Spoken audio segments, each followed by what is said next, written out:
with Buffy is a retro-analytical love roast of Buffy the Vampire Slayer. If you'd like to support our show financially, you can find us on patreon.com/beerwithbuffy. Don't forget to review us on iTunes if you like what you hear. I was told you were coming. Competition is a beautiful thing. We're Slayer's girlfriend, the Chosen Two. Why should we let him take all the fun? Gosh, I'm feeling chipper. Who's for a root beer? Jeez. I don't like vampires. We take a stand and say they're not good. You know I can count on you. It's fucking I fantastic. love that sound. The ice cream bar is this way. Welcome to Beer with Buffy. I'm Rex. I'm Josh. Today's episode is Season 3, Episode 18, Earshot. And it sounds like to me, Rex has a public service announcement that he would like to start us off with. Beer with Buffy is a comedy podcast, but today's episode deals with the very heavy topic of suicide. It's not our intention nor desire to make light of this serious topic, despite the fact that we need to proceed with comedy on this podcast. If you are experiencing feelings or thoughts of suicide ideation, please reach out to a loved one or a mental health professional. You can also always call the National Suicide Prevention Lifeline at 1-800-273-8255, or even chat with counselors online at suicidepreventionlifeline.org. That being said, time to get back to being highly inappropriate, which is my new favorite catchphrase. Well, not really a catchphrase so much as we got an iTunes review calling me highly inappropriate. I think they misspoke because what they said was, it's hilarious even when Josh is being highly inappropriate. I'm pretty sure they meant especially when Josh is being highly inappropriate. It's okay to be wrong. You're still in the t-shirt contest, which we haven't chosen a winner yet, have we? No, we have not. Should we do that right now? We could. We're going to do this completely on the fly. So let's say that the order in which they submitted their entries is their number, and now roll, and it's 5 entries, right?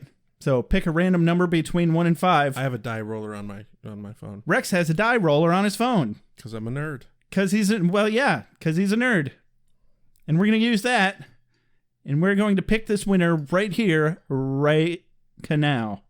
Would you like a drum roll? Yes. Or something? And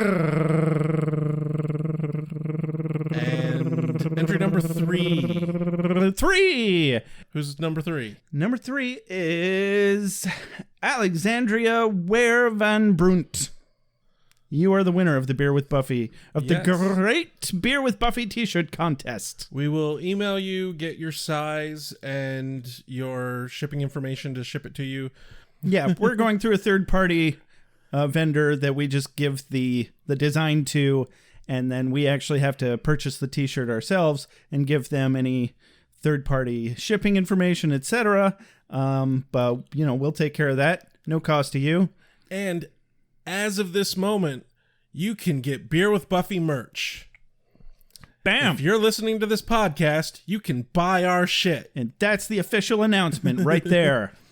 We have t-shirt, we have a hoodie, we have a sticker, and a coffee mug. Yep. I was really, really disappointed they didn't have a damn bottle opener. Oh, man. We'll make it happen someday. Yeah, I forgot about that. So now that that's taken care of, I think it's time for a mom synopsis. Now that that's taken care of. All right. Rex, it's been 10 days since we last recorded. We need to do better at keeping to our schedule. Well, it kind of worked out because of the t-shirt contest. Right. But the voices were starting to come back, and no. Holy shit, this is the best way to get them out. I have to put them back into all of you via the internet. Our listeners, you're welcome. Why we talked about this. You can't use random strangers on the internet for therapy. Did we talk about this, or did you talk about this with one of my other personalities? Joshua? What are you doing, Joshua? Oh, we're just talking about multiple personality disorder. And, we gave away a free t-shirt that I hope you never see. I can, I'm still completely hiding this whole, I'm a 35-year-old man. Can't tell my own mom that I'm doing a podcast. Even when I'm living with her. This is fucking special. You're a very special boy, Joshua. Very special. So what's going on with Buffy the Vampire Slayer, Joshua? As per usual, I've not watched half of the episode, and now I'm here. And you may regale me with the happenings of the episode. Careful, Mom, you got a little British there. Sorry. We all know I'm Jewish. And somehow I'm not. I don't know how that happened. I think I watched too much Seinfeld when I was a kid. I don't think that's how that works, Joshua. It's an interesting theory, anyway. Get out of your head, Joshua. Get into Buffy's. It looks like everybody else has. There it is. That's the hookup. That's the connection. Yeah, I guess it does look like everybody else is getting into Buffy's head. She acquired a little bit of accidental telepathy this episode because she absorbed some mouthless, big, gooey, scabby demon's glowy blood, while all the Scoobies were very worried about her and needed to fix this problem before she goes insane. It still happened to help save everybody's lives because she heard some very dangerous thoughts, some of which turned out to be suicidal thoughts that she mistook for murderous thoughts. So, nice little public service announcement there. But also, don't put rat poison in the cafeteria food. I feel like that goes without saying, but apparently they needed to say it back in 1999 on an episode of Buffy the Vampire Slayer, and here we are talking about it on a podcast, giving away free t-shirts. I'm sorry, but I kind of wish the title was Buffy with Vampires. Buffy with the vampire. I'm not with vampire. Oh, wait. Yeah. Yeah. Sorry, Buffy. Guilty as charged. Beer with Buffy. Buffy with vampires. It all works out. Cold open? Ladies, gentlemen, spiny-headed looking creatures. As soon as the sun goes down, as soon as the sun goes down, vampire. Competition is a beautiful thing. Foods here. Cold open. Cold open. Buffy's fighting mouthless demons. She sure is. She knocks them around a bit. One of them gets away, and boy, they don't waste any fucking time at all getting into the episode. No. They are some scabby, horny-looking guys. God, I'd call them mouth breathers, but they don't have one. Hey-o. But yeah, she kills one of them. The other one skedaddles, and she gets some acrylic white paint blood on her. And it absorbs into her skin immediately. It was very phosphorus. Yeah. Yeah, like, I want some. I want just like a little spray can of it. I don't know what I'd do with it. Yeah, I was just wondering that. But I mean, if it makes you telepathic, I feel like I could market that. Yeah, but we learned in this episode that that's not good. Yeah, they don't need to know that when they're buying it. Hell, people sell cigarettes. Right. Warning, may cause accidental hermitness. Warning, you may have to seclude yourself in the middle of fucking nowhere for the rest of your life. Just to not go insane, but you still will. Sorry. There was a time in my life where that idea of secluding myself in the middle of fucking nowhere sounded the best. Yeah, there was a time in my life when that sounded great too. I call that yesterday. See, now I would go nuts if I did that to myself. Oh, but I would just freak out because I can't be alone without my imagination going crazy like a 4-year-old. You are way too naturally paranoid to be like in the middle of nowhere. Dude, I'm still scared of the fucking dark. Like, I have to sleep with one of my cats or with a nightlight or something. Otherwise, I get images of The Grudge and I have to like leap out of bed and run to the fucking light switch like I'm in a fucking Evil Dead movie. How in the fuck of the two of us am I not the one who has all those fucking problems, considering I used to have fucking night terrors and shit. Well, I generally don't have bad dreams, and even my scary dreams, hard air quotes here, are really just surreal and interesting and kind of fun, so I guess that's the trade-off. I mean, fuck, I had a night terror not that long ago, like last month. I've only had... It was terrifying. I can count on one hand the number of dreams I've had that actually scared me. One of them, I dreamt... This was a night terror technically because I was half awake. I thought there was a spider the size of a fucking tennis ball with 18 goddamn legs rappelling down from the ceiling right over my face.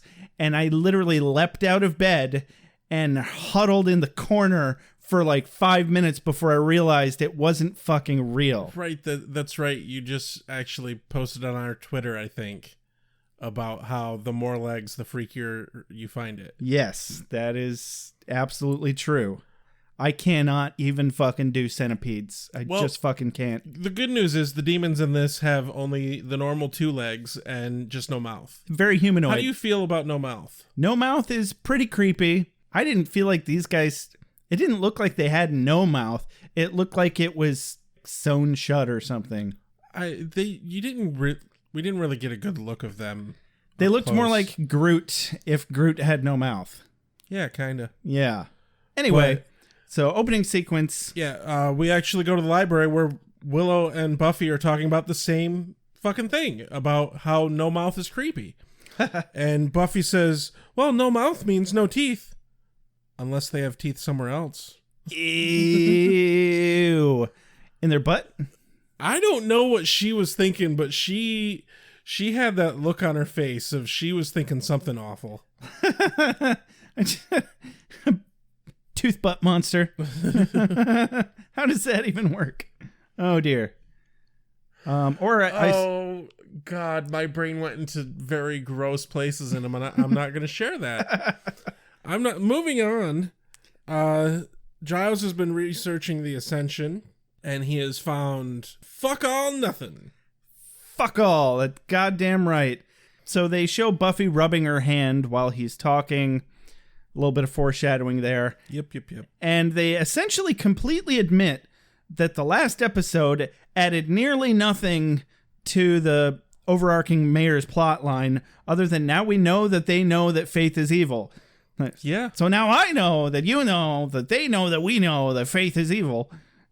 And West shows up and promptly requires percussive maintenance on his face. Yeah. Nobody quite gives it to him. I loved the exchange between him and Giles here, though, because Wesley actually gets in a decent zinger. And then Giles does actually shut him down pretty well. So. Oh, it's beautiful. Because while Wesley's zinger is pretty good, Giles is fucking expertly deployed.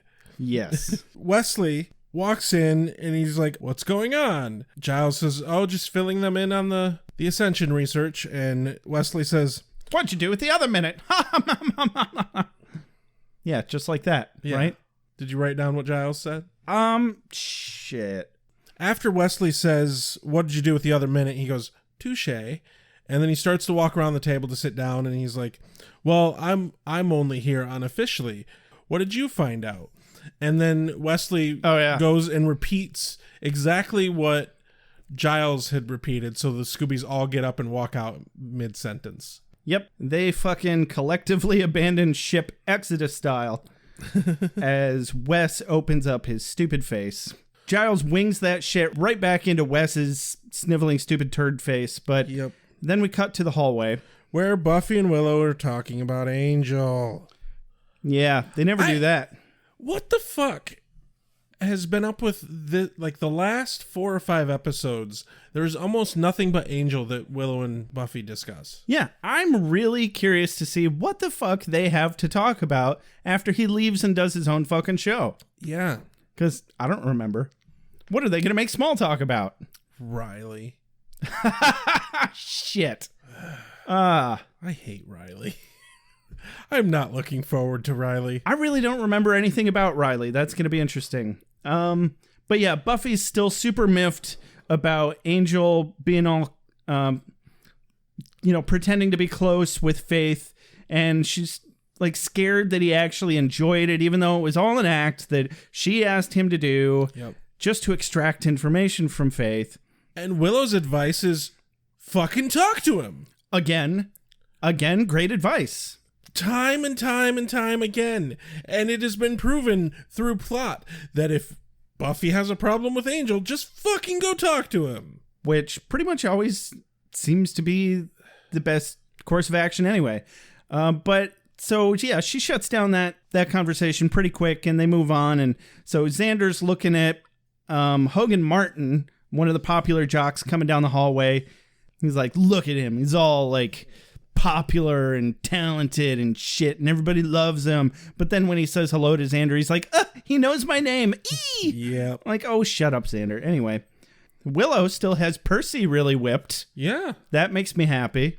Yeah, definitely. And Willow... apparently, Willow and Oz and Xander are all going to go to the basketball game. Yep. And poor Buffy is left out. Yeah, because she has to go patrol, and she's sad about it. I just love the family circus. That EJ. Who's taller? That EJ. Longer than you can imagine. Everyone's a winner. Never have the chance. Everyone's a winner. That's sunshine and roses to me. It really is. Cut to Giles' office. Buffy is inspecting her itchy hand under a light. She's starting to realize that something's a little off. Yep. And he's starting to flip through some books, and she's pretty much just trying to convince herself that it's okay. And she says, no big, just another problem for the good people at Lubriderm, right?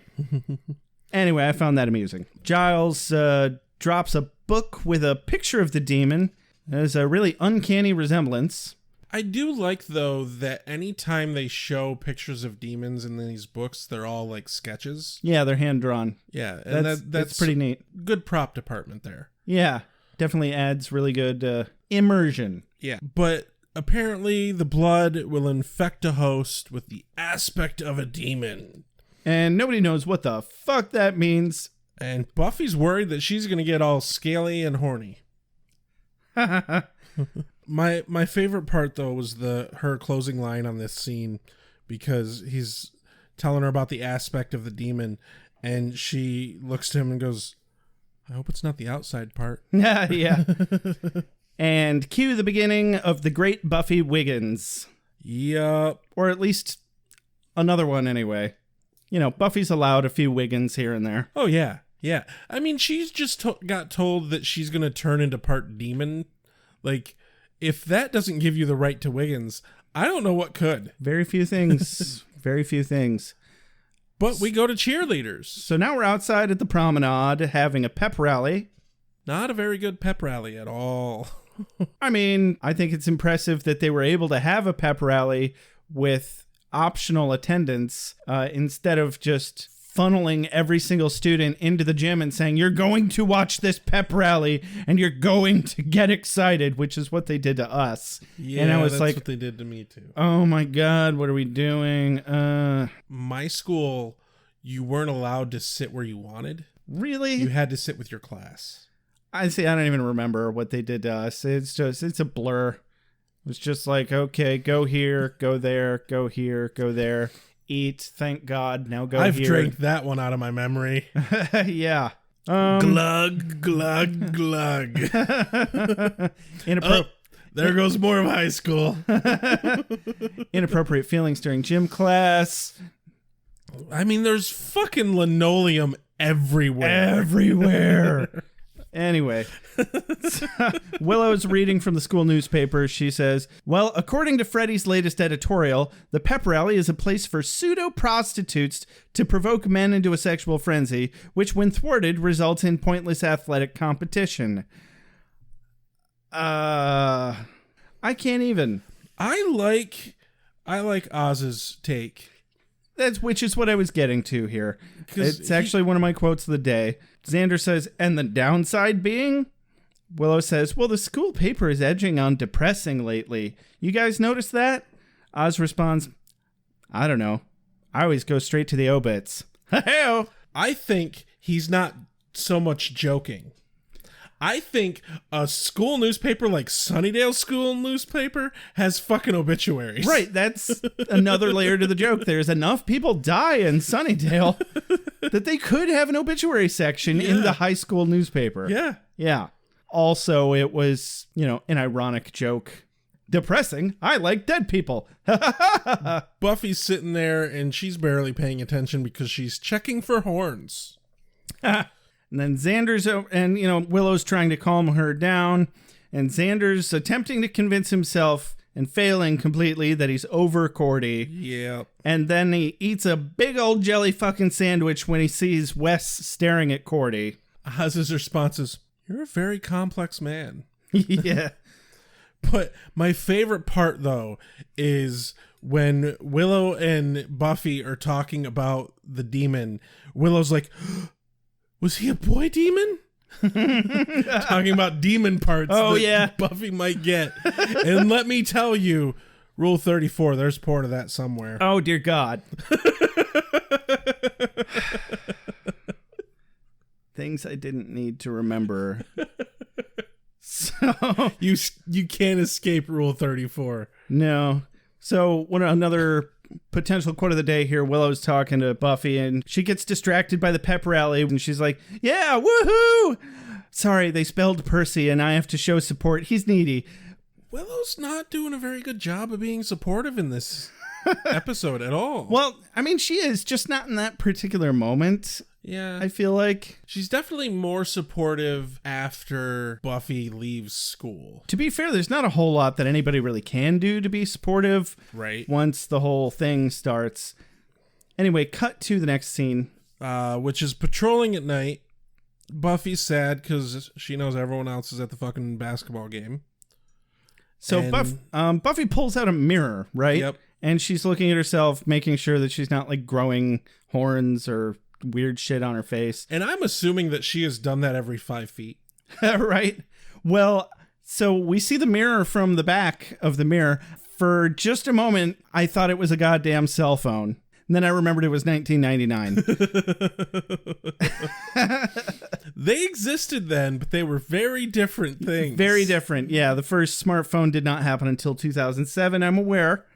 So even if it was a cell phone, she would not be looking at it like that. So definitely not. But she puts the little compact mirror away, and lo and behold, Angel was standing behind her.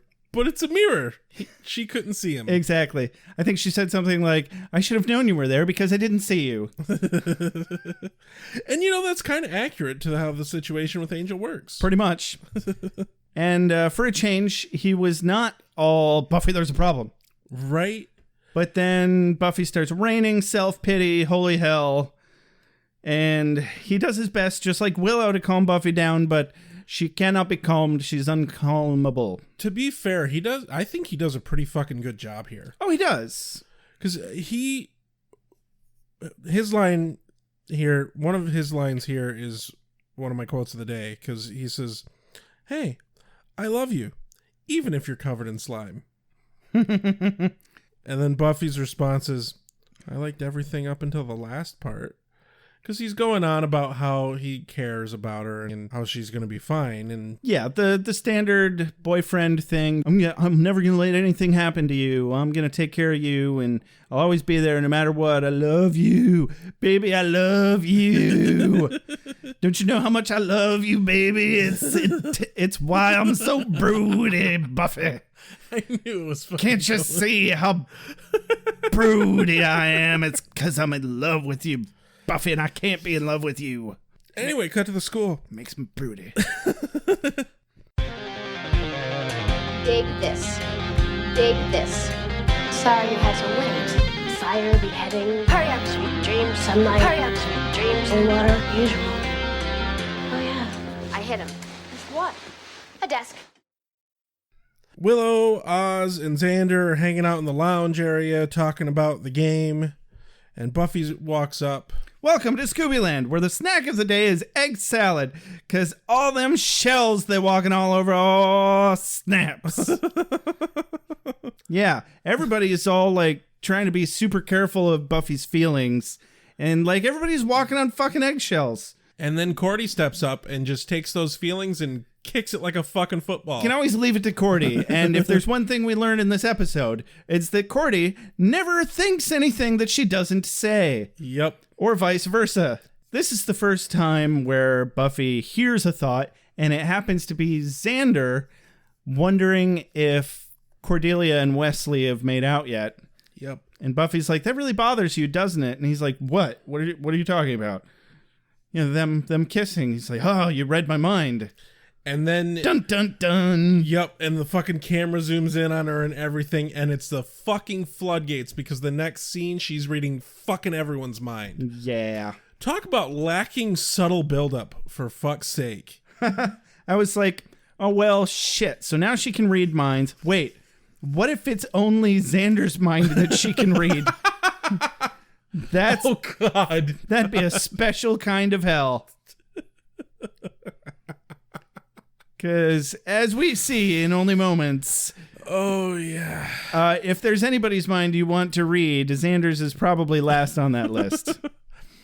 Like, we pretty much already knew anyway. They establish quite accurately, though, that boys in high school are disgusting. I mean, hormones are just the worst. But immediately after going through the hallway, Buffy goes to the library to talk to Giles about this aspect of the demon. Giles is skeptical at first, but...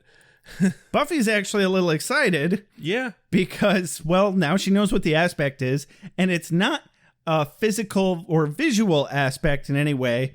And so one of my quotes of the day, she's like, this is great, because shopping for jeans is hard enough without a tail. Something to that effect. Yeah, it was a good one. But those demons didn't even have tails, though. Did they? I don't remember. No, they didn't. They were super humanoid. I'm sure she's fought so many demons she can't tell them apart at this point. Yeah, it's definitely where the joke was, at least. He suspects for a brief moment that maybe she's not reading minds so much as projecting thoughts upon people. But Buffy shuts this idea down by saying, oh, when I came into the room, you thought, look at her shoes. If a fashion magazine said to wear cats strapped to her feet, she'd do it. Yeah, that was a good one. So once he realizes that she's actually reading minds here, he's actually kind of excited as well about the ramifications of how this power could actually benefit Buffy in combat situations specifically. And it really fucking would. Absolutely it would. And Buffy's like, yeah, that sounds great. But she has her own ideas. Because immediately she wants to cheat in class. Yeah. So, cut to the classroom where Buffy can hear her teacher's thoughts, and she scores some points chatting about Othello. She's hearing the girl next to her be like, damn it, I was going to say that. And she's getting competitive, and Xander's like, oh, I didn't know we were supposed to study something. And Willow's like, wow, Buffy actually understood the reading.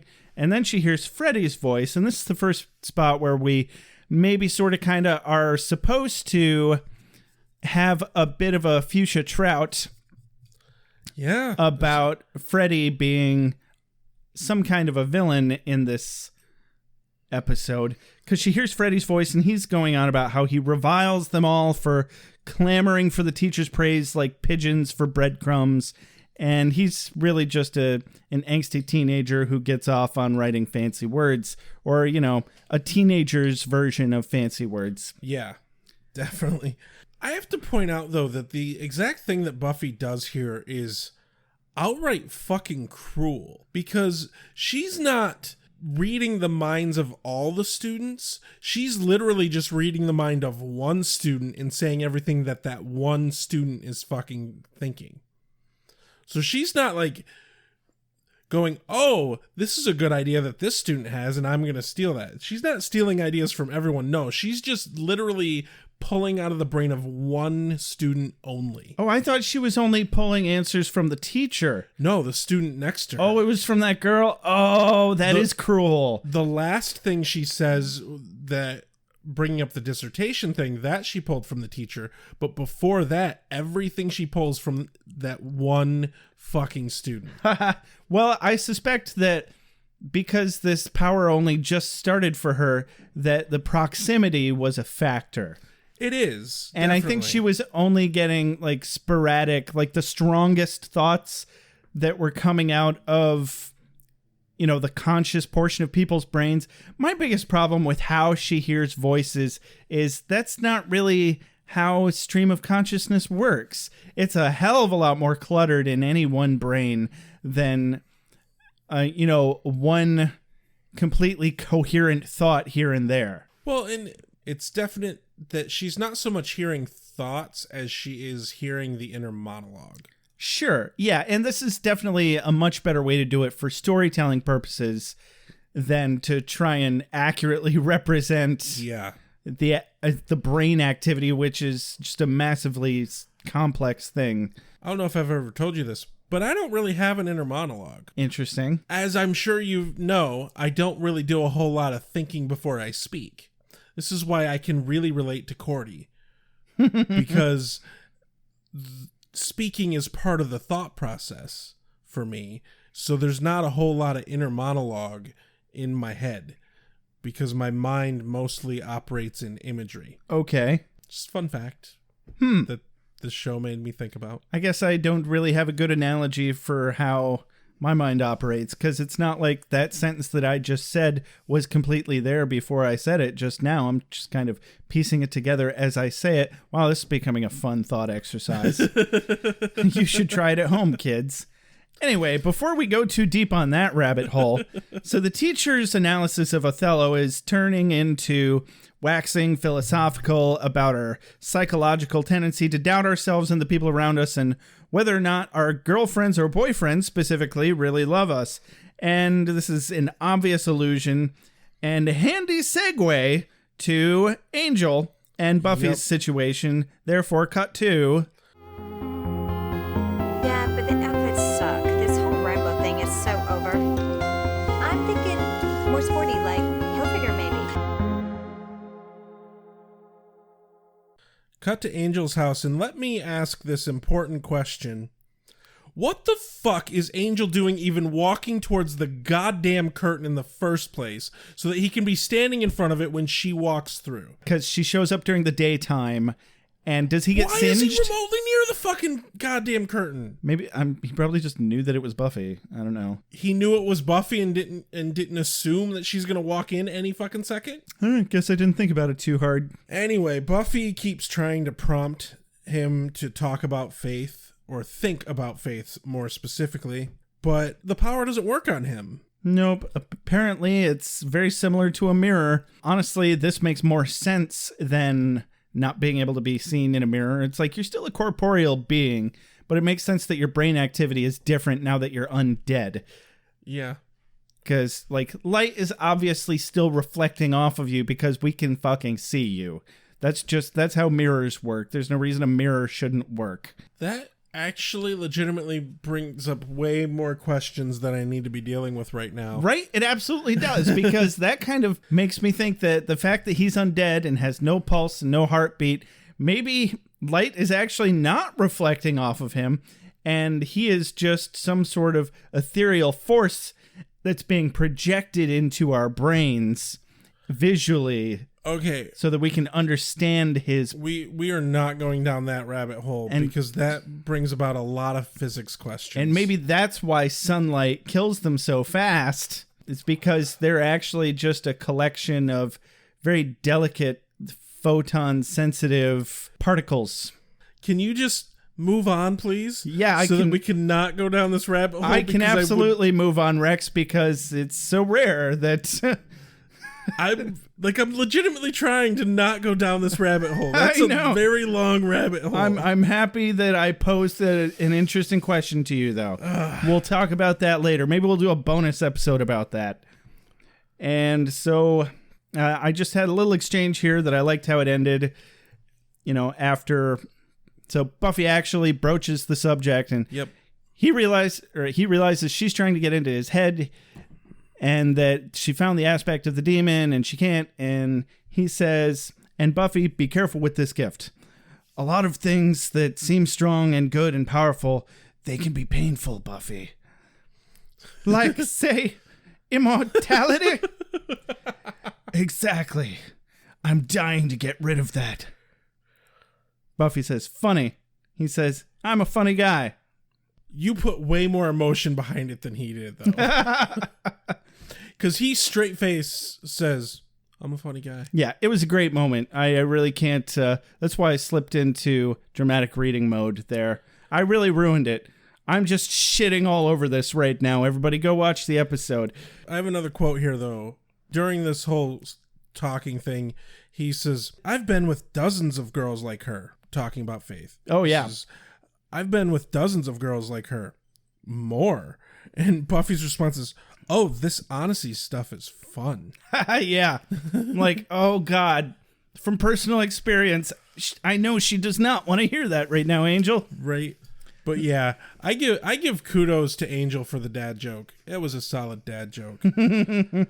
Immortality? I'm dying to get rid of that. Hey-o! Yep. Oh, God. Cut to the library and cue the best scene in the episode. Really? Yes. The funniest scene in the episode, at least. Oh, probably. So Buffy creeps everybody out by hearing what they're thinking. Xander, of course, has linoleum very much on the brain.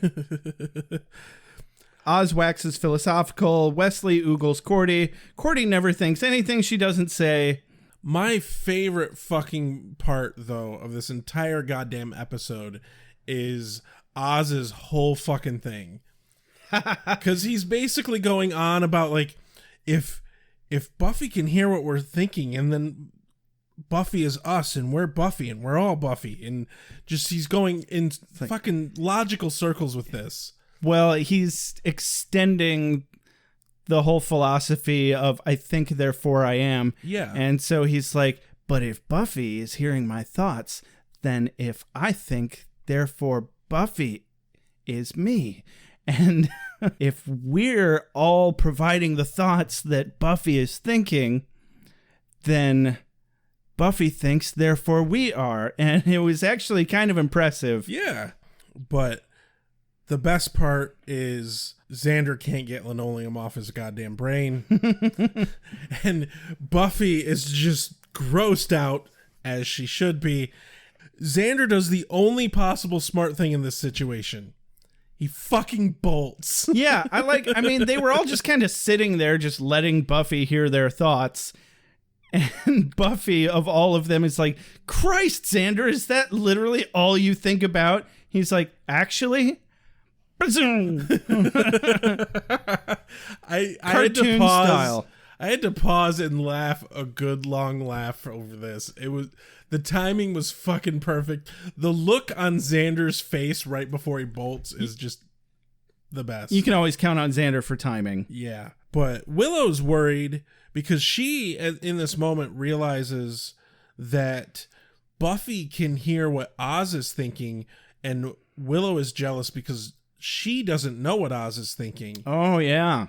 And she is upset because I guess Willow's logic is if Buffy can hear people's thoughts, then she doesn't need Willow. And basically just the whole situation slowly builds and boils over to the point. And also that she'll be able to know people better and therefore know Oz better than even Willow knows him, and therefore be more capable of being intimate with him. And I'm like, whoa, no, that's not how that works. But the whole situation boils over where pretty much everyone is like, oh, no, we're done with this. Fuck sitting around this girl who can read our fucking minds. Yeah, but then Buffy decides to just remove herself rather than make everybody else leave, even though everybody else is pretty much left already anyway. Yep. So whatever, back to the hallway again. And so now we're in the hallway and kind of a montage of the voices getting louder and more invasive. Yep. With all those angsty adolescent thoughts happening around her. Back to the library, Giles pulls up a book. Yep. They reveal that this has happened to someone before, and that person lives in perfect isolation because the voices are too fucking much. Yeah, I wonder how far away he has to be to not hear anybody's thoughts. I think he said he was in Ecuador. Was it Ecuador? I didn't write it down. I don't know. I guess it doesn't really matter. Yes, it's time to listen. The good guys are always stalwart and true. The bad guys are easily distinguished by their pointy horns or black hats. We always defeat them and save the day. No one ever dies, and everybody lives happily ever after. Liar. So now we're in the cafeteria, and Buffy hears... Everything. Yeah, it's like being in a crowded room where everybody's talking, except nobody's really talking. And so... I really do love how they do this, though, because they legitimately recorded the fucking actual voices of all these random fucking actors. Right. And that was extremely well done. They could have just fucking recorded any goddamn voices for a lot of them, but... Well, they may have for a lot of the extras, but they made sure to hit the ones that they knew we'd recognize, like Jonathan. Yeah. Again, great moment for storytelling, but it didn't make a whole lot of sense considering how this whole thing was going down. All of the voices suddenly stop, and we hear one voice overpower all of them. Yep, and it says, "This time tomorrow, I'll kill you all." Yeah. And Buffy drops her lunch and freaks out and passes out. And wakes up to a circle of Scoobies. Cordelia's fucking hilarious. Just so many things that she... There's rarely a thing that she says that isn't at least partially funny. She says, "I told them not to move you. They probably severed your spinal cord." And I'm like, yeah, seriously though. Like, good looking out, Cordy. You're the smartest one in the damn group at this point. She kind of is. Yeah, I guess they didn't know if she had a head or a back injury or what. You know, when somebody passes out like that, you know, you call a fucking ambulance. You don't drag her outside. Well, and I guess they probably wouldn't call an ambulance because, you know, Slayer. Yeah, also they know... Yeah. Kind of, sort of what probably the issue is. So Buffy's all wigging out. She's like, somebody's going to kill everybody. I heard a voice. They're going to kill everybody. They're noon tomorrow. Somebody in the lunchroom right now. Xander's like, I've been saying for years that lunch lady's going to kill us all with that mulligan stew. I mean, what is a mulligan anyway? Xander's an idiot, but at least he's a funny idiot. He's also completely right in this exact moment. Yeah. Sure, he's joking, but he's not wrong. The ultimate irony of the episode, absolutely. Yep. And then, amongst all of the hubbub, Xander has another ridiculous line here that brings up an interesting point. He says, yeah, I mean, who hasn't just idly thought about taking out the whole place with a semi-automatic? And I was like, oh, shit. Boy, this certainly wouldn't fly today. Yeah. And I was like, man, this must have been before Columbine. Guess what? It wasn't. Yeah. It was actually only a couple months after. This episode aired September 28th, 1999. Columbine was April 20th, 1999. They even make mention of the fact that school shootings were becoming too common. Yep. And now they're even more common. Mm-hmm. Now's a good time as any. This whole episode sits very heavy with me. My days in high school were fucking hell. My days in school, period, were hell. I was the kid who got picked on the most. I was very troubled. I have my own mental issues that I have to deal with, and they were really bad and uncontrolled in high school. My parents didn't give a fuck. I didn't get help or anything like that. I was once voted unofficially in an unofficial fucking stupid yearbook poll thing. I was once voted most likely to bring a gun to school and kill everyone. Yeah, holy shit. If they'd done that at the homecoming, which is where you normally vote for those kinds of awards, I feel like the faculty would have shut that shit down. But I also know that there's some really unprofessional faculty out there that actually would have not only let it happen, but encouraged it. This episode does a beautiful job of explaining the whole reality of the situation that is high school. And we'll get to the real meat of that later. Yeah, definitely. During the climax of the story, but... Climax? Yes. Well, I feel like that's its own joke. I really got nothing to add to that. So... Just to wrap up the scene, Buffy tells them to make a list of all the people in the cafeteria. I really liked the moment where Buffy started reading everybody's thoughts again in the group, and Giles's thought was, she looks so tired. That hit me hard. I was like, he's such a good fucking father figure to her. Yeah. And then, so Giles takes Buffy home, and the rest of them leave, supposedly to go write down everybody that was in the cafeteria. And I guess they actually do. He's the one character in this entire fucking episode who doesn't have thoughts about himself constantly. Yeah, definitely. Really good job on the psychological writing there. Yeah, every single other fucking person that she reads the minds of are focused on their own fucking needs and their own desires and impulses and shit. Yeah. Even when she's reading Giles's mind back to him, straight to his face, he's nearly unmiffed by it. Yeah. Yeah, interesting. Well, we always knew he was the best character. Right. So cut to the library. Willow decides that they should cross-reference all of the students with the FBI records of serial killers and mass shooters. This is where that quick nod to school shootings comes up, probably specifically because of Columbine.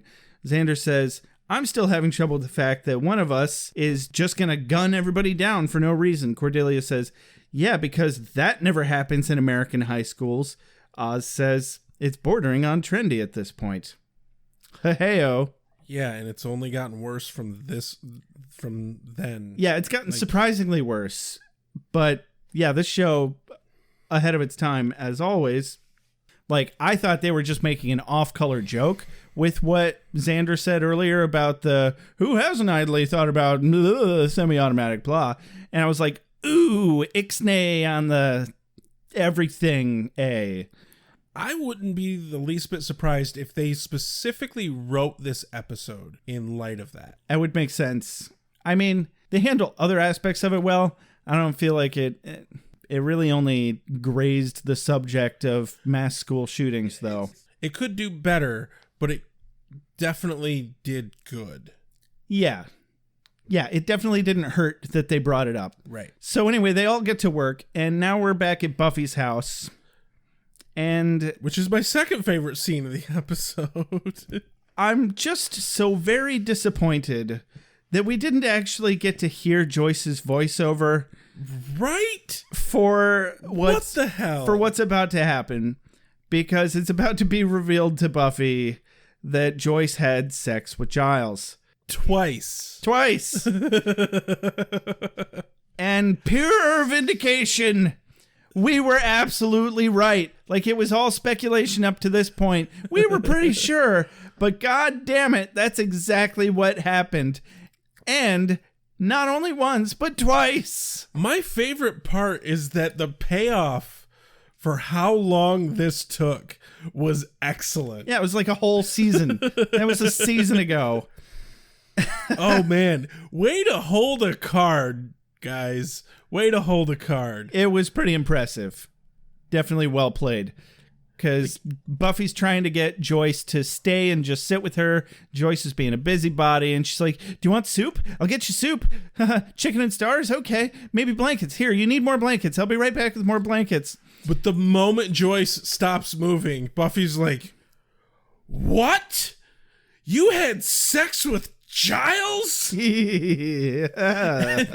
Joyce bolts out of the room on a police car? We were teenagers twice.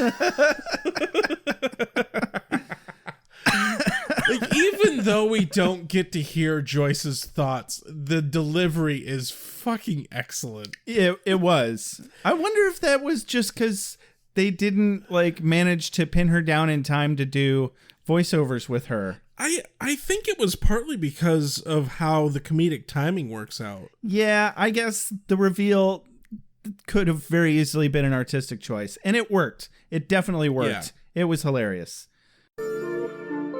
Buffy, you made some bad choices. You just might have to live with some consequences. This isn't over. If I have to, I'll go all the way to the mayor. Cut back to the library, where Willow is making Xander, Oz, and Cordelia run off to interview their 12 most probable suspects with worksheets. And sample questions. And hilarity ensues. So Willow takes Jonathan. I find it extra funny that this is the second time we've seen Willow interrogating Jonathan. Right?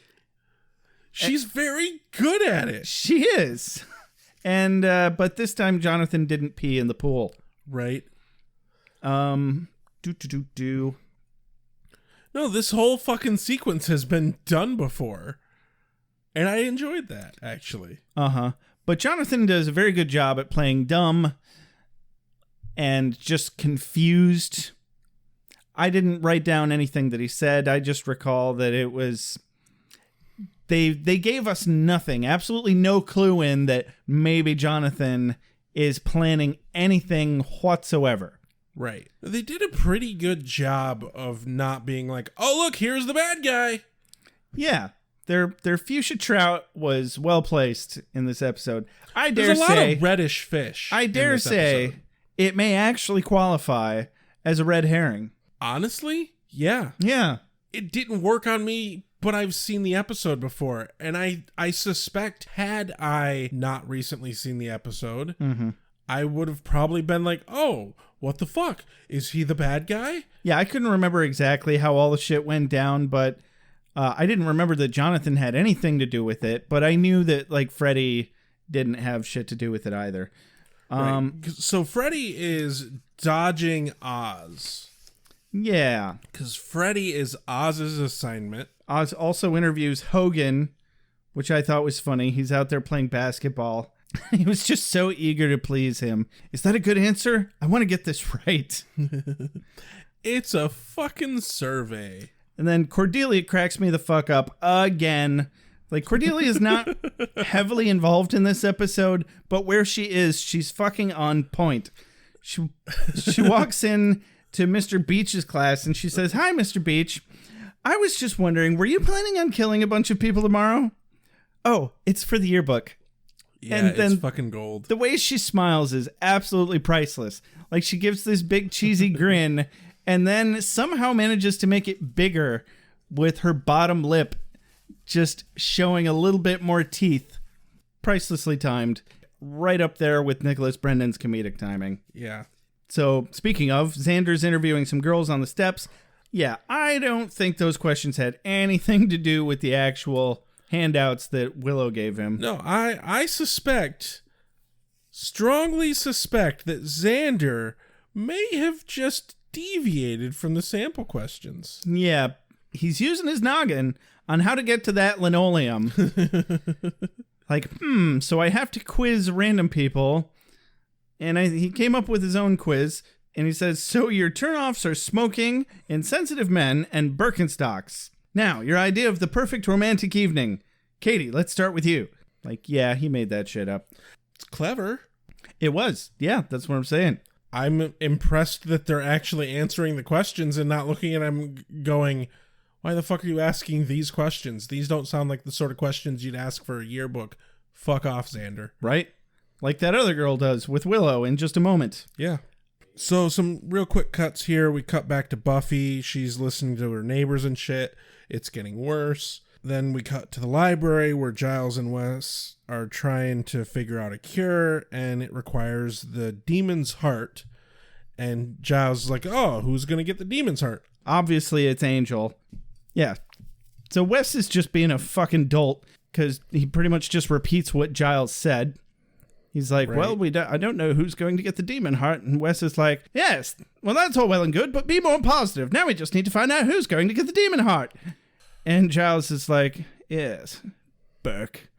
Which turns out is just a Britishism for twit or a fool or a prat. So yeah, just adding that to the pile of good British insults.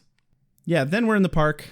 Angel fights the demon. It runs off. Cut back to the school. Willow continues to interview suspects, and this is where the girl that was sitting next to Buffy earlier is like, wait, do I ever feel suspicious of other students? Not until you just asked me that. Haha. Willow has this look on her face like, that's fair. Right. And then Xander's interviewing Larry, suspecting that he's having trouble being a closeted gay. Turns out Larry's very, very out of the closet now. Yeah. Good for you, Larry. Yeah, no, seriously, though. Okay, Larry's awesome that he's out and everything, but while he definitely obviously suspects that Xander is gay and in the closet, his suggestion is to have Freddie do a fucking announcement in the goddamn school paper. When is that an okay idea? That's the worst idea. That is the worst idea. Absolutely. Oh, it will be tasteful. Come on, Larry. What the hell is wrong with you? Yeah, is that how you came out? I highly doubt that. Also, from everything I've heard, it's just not a good idea to tell somebody, like, whether you're gay or not, that doesn't give you an authority on other people's sexuality. You shouldn't be telling people that you think they're gay. They need to come around to it on their own the same way that you did. Yeah, and I mean... Or didn't, if you're not. Right. But the simple fact that Larry is trying to push him towards being out is... It doesn't sit well with me. Well, and I think it's really just a miscommunication. Yeah. Because Larry doesn't understand why Xander's asking him about it, and he's just presuming that, you know, he's curious about the concept of being gay and coming out, but really, you know, Xander has ulterior motives for his investigation because somebody's going to fucking kill everybody. I do want to say, though, I greatly appreciate them bringing Larry back. Yeah, it's been a while. Like, it's been a while. Missed you, boss. It adds some cohesion to the school. It feels a little more real to me because it's like, oh, this is actually someone we've seen every season. Right? Yeah, a little bit, I suppose. Oz is still trying to find Freddy and can't. Yeah, he's like slinking around corners and shit, trying to avoid them. Cut to the library where the Scoobs all suspect Freddy because he's the only one on the list that they can't find. That's pretty much all that amounts to before we go back to Buffy's house. Giles and Joyce are standing in the doorway where Buffy is just completely and just writhing because she can't make one thought out from another. She can pretty much hear the entire neighborhood now. Right. It's not just people next to her. In this scene, Joyce is like, I worry because I feel like I'm hurting her with my thoughts. And Giles' response is, well, it doesn't really matter because she can hear everything. You're just part of the din. Yeah, exactly. Which, fun fact, din, one of my favorite words. Yeah? I love that word. Oh, congratulations. It's so short, simple, but illustrative. What a very concise description of that word. Thank you. Yeah. Yeah, very nice. Angel shows up at the front door. Wes lets him in, almost like it was planned for him to be there. Yep. And he's steaming because, you know, he's running around in the daytime like an absolute git. But it's for the well-being of Buffy. He's got this big blue glowing chunky shit in a vial. It looks fucking disgusting. It really, really does. I don't care how badly I'm suffering from telepathy sickness. I don't want to fucking drink that shit. Not so much. At least put it in a fucking blender. I want to know, did it taste like blue? Well, it looked like he already had put it in a blender. But it was still super chunky. Yeah, it was way too chunky. Like, just the wrong, absolute wrong texture of chunky. Yeah. Like, large chunks amongst too much liquid, and it was too thin, but it was also glowing effervescent blue, and Exactly. So he makes Buffy drink it. She reacts poorly. Fucking duh. We should figure out what kind of deal this is. I mean, is it a gathering, a shindig, or a hootenanny? Well, gathering is brie, mellow song stylings. Shindig, dip, less mellow song stylings, perhaps a large amount of malt beverage. And hootenanny, well, it's chock full of hoot, just a little bit of nanny. And then we cut to the school, to the bell tower. Super foreboding music as we see Jonathan unpacking a sniper rifle. Well, fuck. Yeah. Yeah. And we cut back to Buffy's, and she's better now.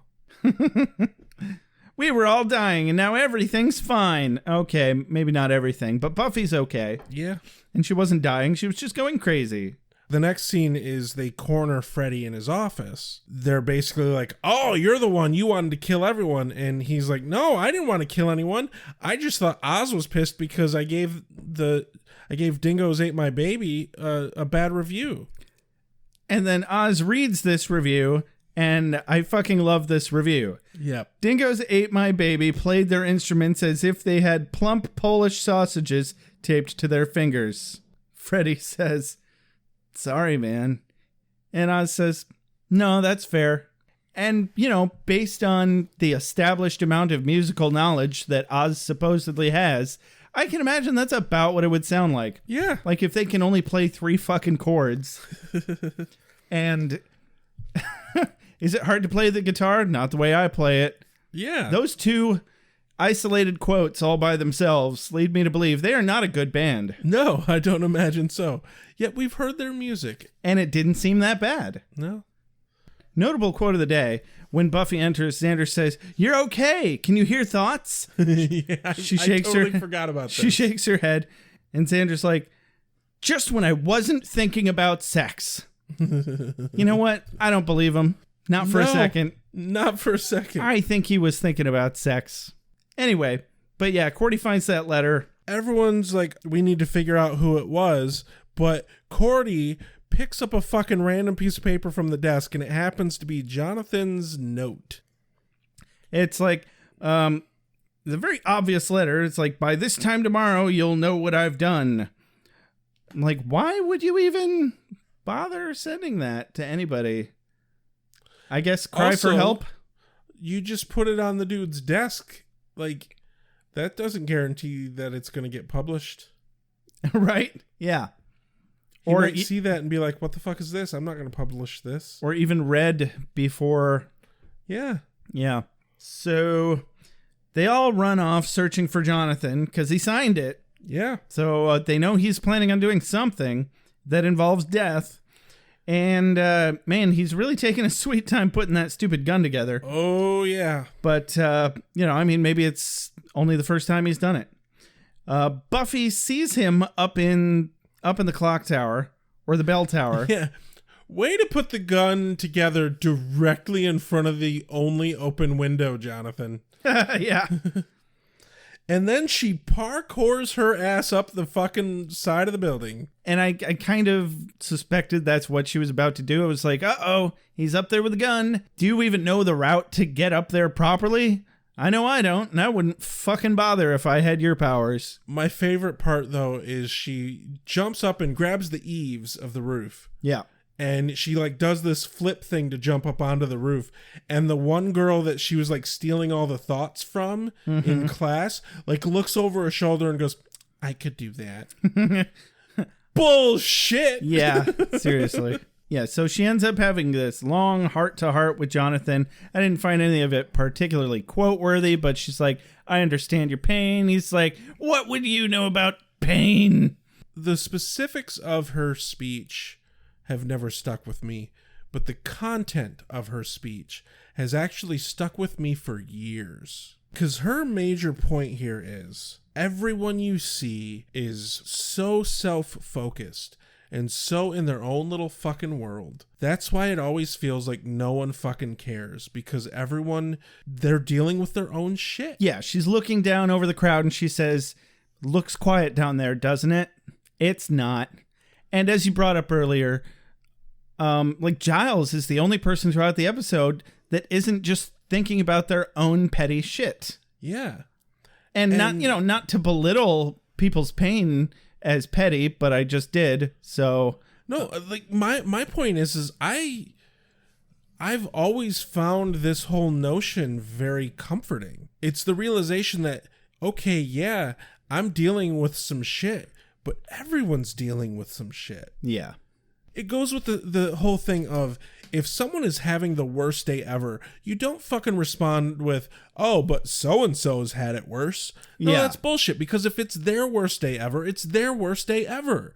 They don't have other experiences but what they've experienced to measure that against. Yeah. And that's an important perspective on life that we should all have and all learn, but we don't. Mm-hmm. And as Jonathan says here, oh, you all think I'm stupid. You just think I'm too short and you make fun of me. But it's like, no one's thinking about that. Everyone's self-focused. Everyone's focused on their own bullshit. Yeah. And it doesn't matter. As she specifically said, honestly, I don't think about you much at all. Yeah. Which sounds harsh, but at the same time, it's better than active negative thoughts. Yeah. It's the same. I find the same comfort in that I do in the nihilistic view of where insignificant specks that have no real impact on the universe as a whole. Sure. It seems like a dark place to think from, but if we're generally insignificant, then the whole doesn't matter that much. And why get so fucking stressed about it? But yeah, moral of the story is don't invalidate other people's pain. Yeah. Everybody has pain, and their pain is their pain, and other people's pain does not make their pain not their pain. So exactly, shut the fuck up about it already. Not you. I just mean, right, no. People in general, but also you, but also people in general. I mean, you always want me to shut up. That's nothing new. That's like half our friendship. But this is the moment that it's revealed that Jonathan didn't come up here to kill everyone. Yeah. He came up here to kill himself. Which, really shitty location choice and extra shitty gun choice. It has always bothered me that he chose a fucking rifle with a scope that he was going to kill himself with. But if you think about it along the terms of that's the gun he had available. Right. There's no evidence that he could have had an entire arsenal at his disposal or even the money to go buy a gun of his choice. On a positive note, though, the fact that it was a rifle he had to take extensive time putting together probably saved his life. Right? The reason why guns increase the chance of suicide is they're too fucking easy to do it. Because the moment you pull that trigger, you can't take that back. Yeah. No other way is as quick and awful as a gun. They say young people don't learn anything in high school nowadays, but I've learned to be afraid.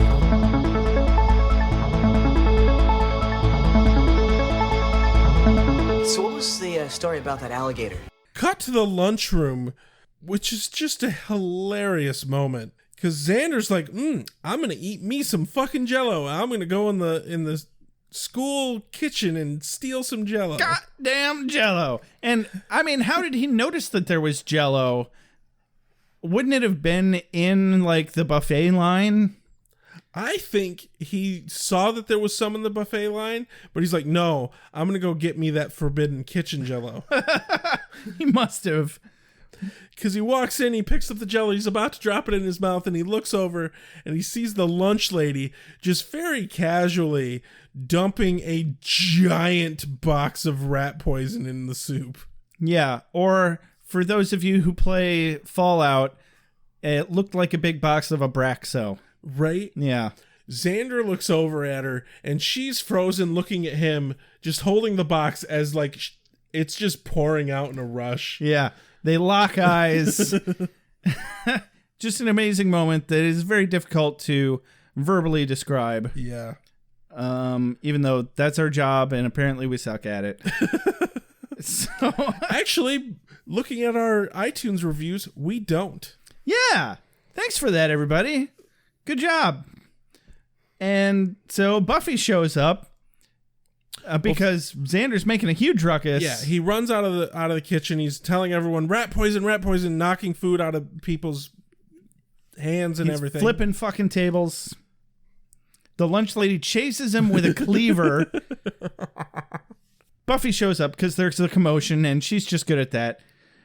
Buffy catches the lunch lady's hand as she's swinging the cleaver at Xander, and she breaks down and starts crying. And she's like, "Vermin! You're all vermin. You come in here and you eat filth." And Buffy's like, "I don't see this being settled with logic." And then proceeds to kind of sort of whoop her ass. the lunch lady wants to kill them all because they're vermin who eat filth, she makes the food. I don't think she was saying that the food was filth. I see where you're going with that. I don't think she was saying that. What filth is she talking about? I don't think she was saying that you come in here and eat filth, because there was a big pause between eat and filth. You come in here and you eat, period, and then she's calling the students filth. That would make more sense. I guess I didn't also, hear it that way. She probably doesn't have a whole lot of control over what she feeds them. Yeah, that's fair. Especially if she has to make mulligan stew. Especially with Snyder running the school. Yeah, absolutely. They're probably using the cheapest, nastiest grade D beef and green fucking hot dogs. Do you remember green hot dogs? I never had green hot dogs. Well, they weren't supposed to be green, but they were green. Like, you could tell that the meat was just so close to turning, and it was so pumped full of preservatives. Like, they were partially pink, but they were turning green. You know, more than likely Snyder gets his food from the Delta Quadrant.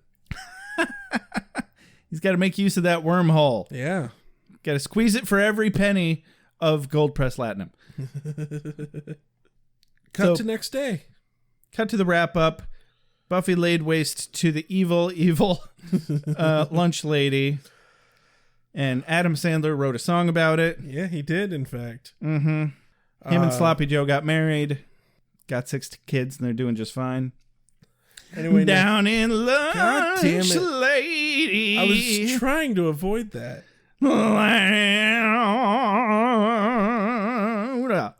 Anyway, the next day, Willow and Buffy are talking about Angel again. Yeah. How about that Bechdel test, guys? Right? Right? That's what I think every time that there's 2 named female characters, which, okay, that's great, but they're talking about boys. Yep. They're always talking about boys. Like, we're not that interesting. Like, really. Right? Yeah, I don't have ideas of my own. I read books and I play video games. I mean, I do. I consume. Do you? I do. Do you, Rex? Yeah. I bet those Argyle socks were all your idea. They fucking were. Yeah, is that why they were prepackaged in a department store? I didn't buy them in a department store. I bought these socks because I got a pair of Batman socks that I wore one time. I didn't want to wear them, but I didn't have any clean socks. I'm like, well, fuck, I guess I'm going to wear these Batman socks. So I put the fucking Batman socks on, and I went about my day, and for some fucking reason, having colorful socks just brightened my goddamn day. And that was the day I realized, you know what? I'm done wearing white socks. And I went and fucking bought a giant packet of Argyle socks, and I've been wearing them ever since. Yeah, I've been wearing my Christmas socks more often ever since you told me that story, actually. And, you know, you're not entirely wrong. You're really not. And women who like nerdy guys, like me. Yeah. I'm a nerdy guy. Women who like nerdy guys who wear Argyle socks. Yeah, also to hell with whitey tighties. Yeah. I made the switch to colored boxer briefs, and I am loving it. Anyway, Giles shows up. Willow departs saying that she's going to give the murder profiles to the yearbook because it's a really good read. And Giles is checking in with Buffy, seeing how Jonathan is and all that. At the start of the scene, another quote of the day, Willow says, "So you're feeling better about Angel?" But I criticize it for being, anti-Bechdel test, but this shit's still funny. Buffy says, "Well, we talked. Then he ripped the heart out of a demon and fed it to me. And then we talked some more." Yeah. And Willow's like, and that's how it's supposed to work. Right. And it was the chunkiest, nastiest blue glowing shit. I don't understand why it was blue, because the blood that went into her hand in the beginning of the episode was silver. Yeah, I don't know. Whatever. Who knows? Anyway, Jonathan's doing okay. He got suspended for having a gun on campus. Nowadays, there would be no such slap on the wrist. Right. You go to jail. You never go to a fucking public school ever again, at the very least. But the whole fucking entire scene is only meant to build up to this one moment, because Giles and Buffy are talking about, the normal stuff, and then she says, "Oh yeah, we can do training if you're not too busy having sex with my mother." Oh, and he runs into a tree. Yep. Gur-arg. Gur-fucking-arg. I'm dating. I'm having serious dating with a werewolf. And I'm studying witchcraft and killing vampires. It's like a drug. What's your quote of the day, Rex? Oh, I'm going to have to go with first interaction with Buffy and Willow, where they're talking about the demons and the fact that they didn't have mouths. And Buffy says, well, no mouth means no teeth. Unless they have teeth somewhere else. Ha! Ha! I like the visualization of it. Yeah. It's disturbing and wrong and just exactly what you need. Definitely poses a very interesting question, regardless, or irregardless, really. Fuck you. Okay, Snidely Whiplash. What's your quote of the day? My quote of the day, Rex. Runner-up is obviously, sure, we can work out after school, you know, if you're not too busy having sex with my mother, because god damn it, that's priceless. Yep. But I think my favorite was still Cordelia. Hi, Mr. Beach. I was wondering if you were planning on killing a whole bunch of people tomorrow. Oh, it's for the yearbook. The look on her face, it really did me in. Yeah. Not only is it just such a ridiculous question, just so iconic of her that she's the one who never says anything that she's not thinking, and vice versa, or only vice versa. I don't know. You know what I mean. But no, I liked that line a lot, and therefore it's my quote of the day. Deal with it. Did you like the episode? Yeah, I did. You know? It jumps around a lot, and just a bit too much. Back and forth. There's like 5-second scenes over and over again, and it's a bit too much to me. Other than that, I liked it. I just think the editing could have been a lot fucking better. I enjoyed that they had all the Scoobies. It didn't feel stretched, that they needed all of the Scoobies' help to make this happen. It didn't feel like they were reaching. Right. We're getting this nice amount of banter and dissonance between Giles and Wesley, but they're also actually kind of working together fairly well. Yeah. I think my biggest problem was the fact that in my memory, this episode sat with me so strongly, but when I had to sit down and actually go through it scene by scene like we do for this show, it lost something. Yeah, I can see that. Because I found the editing jarring. Like, yeah, I don't like when it bounces around a lot, but I think if I were to watch the episode straight through without taking notes, that really wouldn't bother me. Right. Nearly as much. You're probably right. So, okay, I liked the episode. Okay. Moving the fuck on. Yeah, it definitely had a good message, you know, don't shoot up schools, don't do it, that's a bad thing. Also, take care of yourself. Mental health is important. There was some things about the way they kind of kept up just this little note in the background tying the plot of the episode into Buffy and Angel's relationship. Because she was talking about Othello. Yep. And, oh yeah, no, that actually is a good tie-in. Because she was talking about our psychological tendency to doubt ourselves and the people around us, which is a great analogy with Buffy suddenly being able to read minds and have this sudden, deeper understanding of the world around her that she's able to bestow on Jonathan at this moment. I don't know, just the way the whole thing tied together, it was relevant to her relationship with Angel. It was relevant to Jonathan. It's relevant to society today. I didn't feel like there were any loose ends or forced character doings. And even though it was kind of a Monster of the Week episode, yeah, I thought it was a good episode. All right, guys. Well, this has been another episode of Beer with Buffy. Don't forget to follow us on Twitter, like us on Facebook, review us on iTunes. You can find us on patreon.com/beerwithbuffy if you'd like to help support us financially or just buy us a beer. If you have any questions, thoughts, comments, concerns, you can always email us at beerwithbuffy@gmail.com. You can leave us a voicemail or a text if you feel like it at 269-743-0783. As always, thank you very much to Benjamin Alexander and Reggie Page for all of our opening, closing, and transitional music. This has been Beer with Buffy. I'm Josh. I'm Rex. Have a good night. Keanu Speed, Rex. Reeves be with you. You are the Slayer. Lives depend upon you. I make allowances for your years, but I expect a certain amount of responsibility, and instead of which you enslave yourself to this cult. You don't like the color?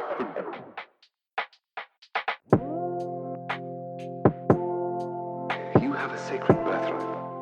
You were chosen to destroy vampires, not to wave pom-poms at people. Why can't you people just leave me alone? You are the Slayer. Go ahead. Prepare me.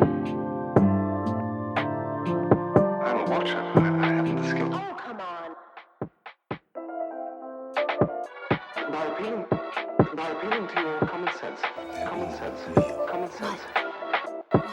Werewolves, incubi, succubi, everything you've ever dreaded was under your bed, but told yourself couldn't be by the light of day. One girl in all the world. Common sense. One girl in all the world. It was a bit, British, wasn't it? Whee! Wait, what have we done? Why are we watching this?